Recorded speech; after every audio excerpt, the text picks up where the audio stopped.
कपड़े धोने वाली बहू।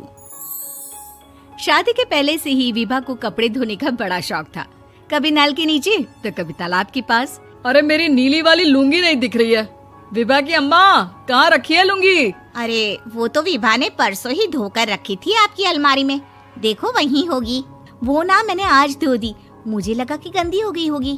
अरे कैसे गंदी हो गई थी, उसे तो मैंने पहना भी नहीं। हे भगवान, इस लड़की के कपड़े धोने की आदत से परेशान हो गया हूँ मैं। जितना तो घर में राशन नहीं आता, उससे कहीं ज्यादा डिटर्जेंट पाउडर का खर्चा है। इसकी शादी करवा दो, शादी जाए अपने घर में ही करे काम, फिर चाहे घर के कपड़े धोने हो या पूरे गांव के। हाँ ठीक बोल रही हो, देखता हूँ मैं कोई लड़का। वो दिन भी आ जाता है जब विभा को देखने लड़के वाले आ जाते हैं। लड़की मुझे अच्छी लगी। होने वाली सास कहती है, बेटी अगर कुछ पूछना है तो पूछ लो। वैसे तो हमारी लड़की बहुत ही शर्मीली है, जो बोल दो वो मान लेती है, इसे क्या पूछना होगा।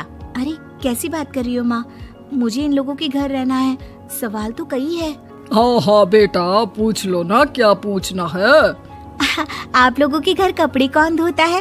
सास का मुंह बन जाता है। देखो, अगर तुम ये कहना चाहती हो कि तुम्हें कपड़े धोने नहीं आते तो सुन लो, कपड़े मैं ही धोती हूँ, लेकिन तुम्हारे आ जाने के बाद मैं रुमाल तक नहीं धोऊंगी। अरे चुप रहना भाग्यवान, बहू बेचारी घर आई नहीं, उसे डराना शुरू कर दिया। वो क्या है ना बिटिया, अभी तक तो ये कल्लू की माँ ही धोती थी, लेकिन अब तुम्हारे पापा तो दहेज में वॉशिंग मशीन देंगे ही। तभी विभा की माँ बोल पड़ती है, सवाल भी पूछा तो क्या। वैसे भाई साहब, मशीन की तो फिर भी कपड़े धोने की कैपेसिटी होती है, मतलब जो बिटिया दे रहे हैं ना विभा, इसे कपड़े धोने का बहुत शौक है। ये आप लोगों के क्या, आस पड़ोस गांव मोहल्ले सबके कपड़े धो दे और उफ तक ना करे। बाहर देखा नहीं आपने कितने कपड़े सूख रहे हैं, सब हमारी बिटिया ने ही तो धोए हैं। बस भी करो ना माँ, शर्म आ रही इतनी तारीफ सुनकर।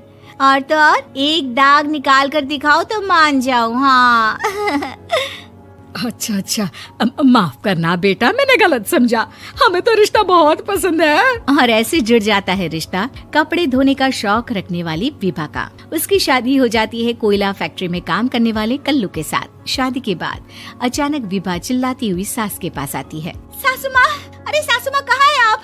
ये तो धोखा है, धोखा दिया आप लोगों ने मुझे। इसे ससुर के चक्कर के बारे में पता चल गया।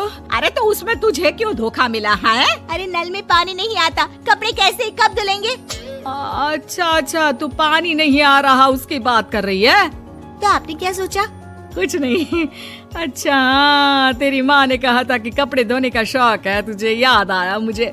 शौक शौक बोलकर कपड़े धोने वाले मेरे जुनून को कम ना आके सासू माँ, कपड़ा धोना मेरा गुरूर है। तभी पति भी वहाँ आ जाता है। अभी अभी मैंने इसे सनी देओल की फिल्म दिखाई है, उसी के डायलॉग मार रही है माँ। अच्छा सुन, साफ साफ बता रही हूँ, पानी सुबह 4 से 6 और शाम को 10 से 12 आता है, समझी? विभा टाइमिंग सुनकर हैरान हो जाती है। ये क्या भूतों का मोहल्ला है? सुबह 4 बजे उठकर कौन कपड़े धोता है? 4 बजे टंकी में पानी जाता है, फिर सारा दिन धोना ना, किसने मना किया? अरे कैसी बात कर रही है, 200 लीटर की टंकी में कितने कपड़े धो लूंगी मैं, सुबह ही उठ जाऊंगी मैं। अब क्या था, विभा सुबह 4 से लेकर रात के 12 बजे तक कपड़े ही धोती रहती। एक रोज सास पड़ोस से निकलकर कहीं जा रही होती है कि साथ वाली कहती है, हाँ कल्लू की माँ, जरा ये बताओ कि 2 साड़ी है, 2 ब्लाउज और एक पेटीकोट और एक नाड़े वाला लंबा कच्छा। हाँ तो? अरे तो क्या, कितना लोगी धुलाई ये बताओ। धोबन दिख रहे हैं हम क्या? हमारे पति सरकारी नौकरी से अभी अभी रिटायर हुए हैं और बेटा सुपरवाइजर है कोयला फैक्ट्री में। धोबन समझ रखा है हमें? हाय रे कल्लू की अम्मा, माफ कर दो, वो तो मोहल्ले में यही सब बता रहे थे कि तुमने बहू को कपड़ा धुलवाने के काम में लगा दिया है। सास को पड़ोसन की बात सुनकर गुस्सा आ जाता है। वो घर पहुंचती है जहां घर के बाहर ही इतने सारे कपड़े सूख रहे होते हैं जितने कि किसी धोबन के घर पर। अरे ओ कल्लू की दुल्हन, बाहर निकल।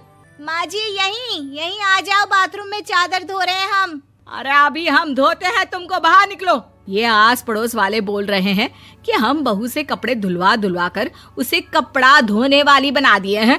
अरे छोड़ो ना माँ जी, किन लोगों की बातों में आती हो। आस पास के लोगों का तो काम ही होता है कि वो किसी तरह सास बहू को लड़ा दे। बहू सारे घर के कपड़े धोती है, ये क्या कम है? बोलिए। सास को भी लग जाता है कि वो बहू का ये सनकीपन नहीं छुड़वा सकती, इससे अच्छा है कि खुद ही चुप हो जाए। एक रोज सास और बहू मंदिर जाते हैं, जहाँ सास की साड़ी वहाँ खड़ी भीख मांगने वाली से मिलती है। माँ जी क्या बात है, आप आपकी साड़ी उस भिखारन से कितनी मिल रही है ना? हाँ हाँ देखो तो, दोनों की साड़ी मिल रही है। क्या बात है कल्लू की अम्मा, तुम खुद को तो अफसर की बीवी बताती हो और ऐसी सिंपल सी प्लेन साड़ी पहनकर घूमती हो। सिंपल और प्लेन नहीं है ये साड़ी। तो क्या सोने के धागे से फूल बने हैं? कुछ भी सासू माँ, कुछ भी। हाँ बने थे इस साड़ी में सोने के धागे से फूल। मेरे पति लेकर आए थे मद्रास से स्पेशली मेरे लिए 10,000 की। ताहे भाई साहब इस भिखारन के लिए भी सेम टू सेम साड़ी लेकर आए होंगे 10,000 की। सास उस वक्त तो कुछ नहीं कहती, लेकिन बहू के साथ घर आती है और अलमारी से एल्बम निकाल कर लाती है। ये साड़ी देख रही है, ये वही साड़ी है जिसे मैंने अभी पहना था। इस साड़ी में ये जो चमकदार फूल दिख रहे हैं ना, ये सोने के धागों से काढ़े गए हैं।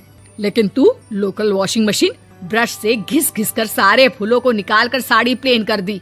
मुझे माफ कर दीजिए सासू माँ। और तो और, जब मैंने तुझे तेरी गलती के लिए कुछ नहीं कहा, लेकिन तूने तो सबके सामने मेरा मजाक ही बना दिया। क्यों? बहू को समझ में आ जाता है कि अब से उसका कपड़े धोना बंद।